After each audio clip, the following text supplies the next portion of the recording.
Tiba-tiba lampu nyala, tapi yang nyalain bukan manusia, cuman tangan dari tanah liat. Tangan kiri ini mulai gerak, ngeraba-raba ruangan gelap sampai nemu pintu. Begitu dibuka, dua bola mata masuk ngegelinding. Dipegang, langsung dipasang ke jari. Sekarang si tangan bisa lihat. Abis itu tangan kanan muncul, langsung diajak kerja sama. Mereka lihat dari jendela, ada sepasang telinga terbang kayak nyari pintu masuk. Jendelanya dibuka, telinganya akhirnya masuk, tapi malah terbang gak karuan. Kedua tangan kerja bareng buat nangkep, robek dua, terus pasang ke tangan kanan. Gak lama ada ketukan, sebuah hidung masuk dari luar, nyium-nyium. Kedua tangan narik hidung dan kepalanya sekalian masuk ke dalam. Mata dan telinga langsung dipasang ke kepala. Lalu lidah datang, kayak ulat kecil, buka pintu masukin gigi. Mereka semua dimasukin ke kepala. Mulailah bentuk manusia disusun. Tiba-tiba otak nongol, diambil ditanam ke dalam kepala. Orang ini sekarang bisa mikir, tangan masuk ke bawah kepala. Dia bisa gerak, tapi kok jalan pakai tangan doang? Muncullah kaki, badan makin lengkap. Tapi pas udah jadi manusia setengah, dia malah nggak bisa gerak. Lalu sesuatu dari luar coba dobrak masuk. Si manusia panik, suruh tangan sama kaki tahan pintu, tapi percuma. Lalu tangan kiri buka pintu lain, ambil air, dan tiba-tiba masuk sesuatu yang bikin mukanya lesu banget. Beda sama tadi yang songong. Dan dari sini tanah liat numpuk terus, nyusun badan lengkap. Tapi begitu tubuhnya utuh, justru dia kegencet, nggak bisa kemana-mana. Terakhir si tangan kiri cabut, matiin lampu, dan gelap lagi. Bocil ini nyolong satu ekor ayam panggang dari pedagang, terus kabur pulang. Si pedagang gak tinggal diam, dia langsung ngejar. Pas bocah itu kepleset, pedagang nyaris nyusul. Tapi bocil ini tetap maksa lari meski ketakutan. Sampai akhirnya si pedagang ngikutin dia sampai rumah. Tapi sebelum masuk, dia dengar pembicaraan bocah itu sama neneknya. Ternyata si bocah nyolong ayam karena neneknya sakit parah dan pengen makan ayam sebelum meninggal. Tapi neneknya malah marah, bilang mereka memang miskin, tapi bukan pencuri, harus usaha sendiri, bukan ambil barang orang. Si bocil dengar itu nangis kejer, ngerasa bersalah. Pedagang yang dengar dari luar langsung terharu, masuk ke rumah dan pura-pura bilang bocah itu karyawan dia. Ayam itu adalah gajinya hari ini. Dia juga kasih segepok uang, dibilang itu gaji sebulan. Setelah pedagang pergi, si bocah langsung nyusul buat minta maaf dan bilang makasih karena udah nutupin aib dia. Pedagang cuma senyum dan bilang kalau bocah itu sebenarnya anak baik, jangan nyolong lagi, dan kalau kesusahan datang aja ke dia. Akhirnya bocah itu janji suatu hari nanti dia juga bakal bantu orang lain, kayak pedagang itu.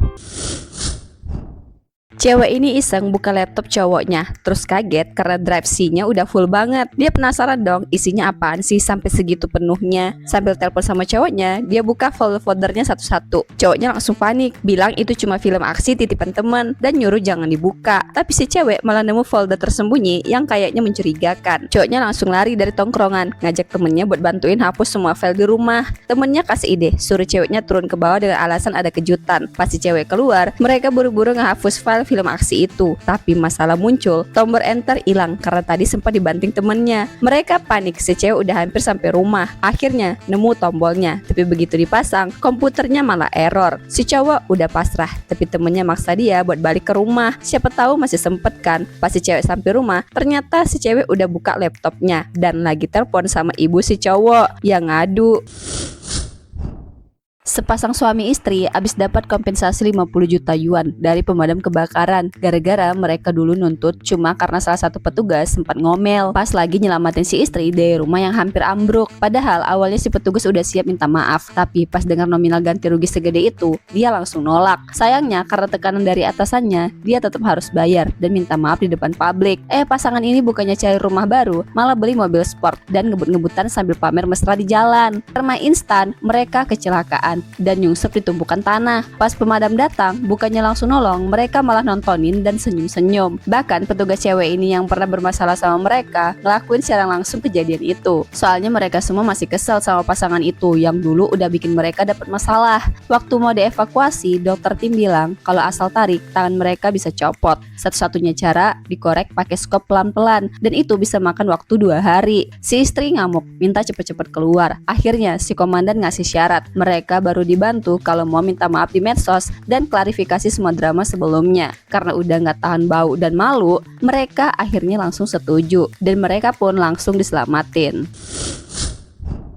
Seorang gelandangan akhirnya punya uang buat potong rambut, tapi pas dia kasih uangnya yang lecek, si tukang cukur malah nolak. Gantinya dia kasih kartu kecil bertuliskan terusin kebaikan ini ke orang lain. Si abang gelandangan langsung mewek. Gak lama setelah dia pergi, datang polisi nyamperin si tukang cukur. Ternyata si abang cukur ini mau ditangkap karena nunggak bayar sewa ruko. Dia mohon minta waktu, tapi polisi kekeh nyuruh ikut sekarang juga. Tiba-tiba datang seorang pria tajir. Polisi bilang tokonya udah tutup, tapi si tajir bilang dia bukan mau cukur, dia baru aja beli toko itu. Sekarang dia pemilik barunya. Polisi pun mundur, tapi pas si tukang cukur bilang bakal bayar uang sewa nanti, si tajir malah bilang gak usah, karena sekarang toko itu punya dia. Si tukang cukur shock dan si tajir pun cerita 10 tahun yang lalu dia juga gelandangan, gak bisa dapat kerja karena tampilannya kusut. Sampai akhirnya ada tukang cukur yang kasih dia potong gratis, kasih setelan jas dan kartu kecil bertuliskan terusin kebaikan ini. Itulah yang mengubah hidupnya. Sekarang dia sukses dan akhirnya bisa balik nolong orang yang dulu nolong dia. Si tukang cukur nangis haru dan janji bakal terusin kebaikan ini ke orang lain, karena kadang satu kebaikan kecil bisa nyelamatin hidup seseorang.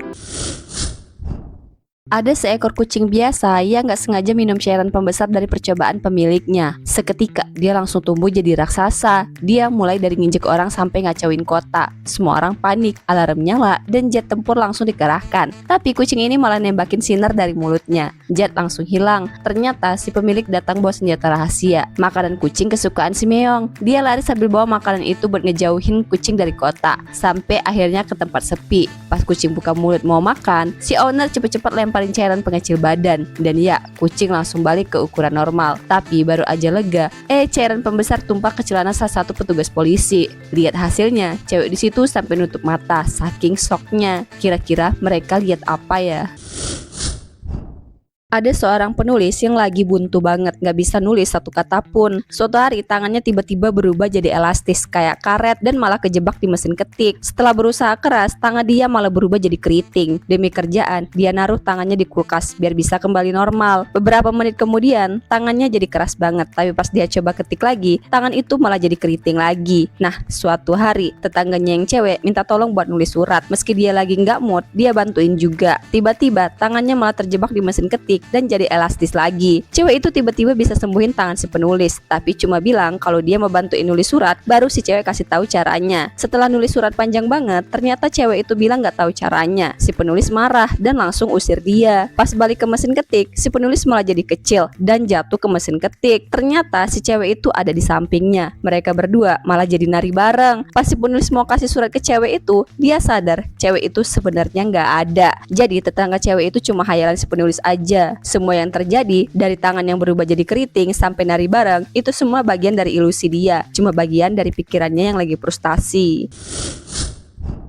Ada cewek mirip Avatar tapi versi cantik, hidung mancung, mata gede, super lembut. Tapi anak-anaknya 3 makhluk mini, pendek, wajahnya absurd. Tiap Natal mereka masuk ke dalam kotak kado, pura-pura jadi hadiah, ditaruh di depan rumah orang. Begitu pemilik rumah tidur, mereka keluar, buka pintu, lalu mulai ngacak-ngacak isi rumah. Suatu malam si pemilik rumah kaget lihat 3 makhluk aneh, panik mau nelpon polisi, tapi keburu ditarik balik ke ruang tamu. Polisi datang, rumah udah porak-poranda. Untung ada polisi cerdik yang teliti banget. Dia sadar kotaknya dibuka dari dalam. Ada sisa kue juga. Ternyata 3 makhluk itu berasal dari dongeng. Mereka emang doyan ngacak rumah pas Natal dan suka banget kue krim. Yang plotis, ibu mereka ternyata putri duyung cantik. Di serangan berikutnya, polisi cerdik ini kebetulan lewat, berhasil tangkap 1 makhluk yang jatuh dari atap. Setelah dibikin pingsan dan dikurung, polisi ini cari cara buat nyembuhin mereka. Kata si paman serigala, kasih mereka krim banyak, biarin mereka tidur semalaman. Polisi ini pun beli krim ke seluruh toko kue, bikin jalur dari kue krim sampai rumah si makhluk. Dan bener aja, mereka masuk ke truk penuh krim, dikunci semalaman. Besoknya pas pintu dibuka, mereka udah balik jadi manusia. Dan Natal tahun itu akhirnya damai. Dunia tanpa masker, virus nyebar kemana-mana. Nenek ini panik, nutup mulut pakai sayur. Pria gendut ini sampai jatuh saking takutnya, langsung tutup mulut pakai koyo dari pahanya. Bapak-bapak buru-buru pakai galon air buat ngelindungin diri. Virus girang banget ngelihat manusia ketakutan. Ada cewek lupa nutup mulut, langsung diserang. Dia panik, semprot alkohol, mikir virus bisa mati, tapi malah diketawain virus. Cewek itu akhirnya kabur. Tiba-tiba petugas datang bawa jaring mau nangkap virus. Kejar-kejaran sampai virus ngos-ngosan. Virus nyamar jadi hydran, ketahuan juga. Lanjut lari, nyamar jadi lampu merah. Tapi pas lampu hijau, dia malah ditabrak motor yang nerobos. Plot twist, bukan virus yang mati, malah pengendara motornya. Ternyata ini iklan keselamatan lalu lintas dari Thailand, karena di sana kematian karena kecelakaan lebih tinggi dari yang kena virus. Jangan lupa, ini bukan iklan virus, tapi peringatan buat kita semua soal pentingnya taat aturan lalu lintas.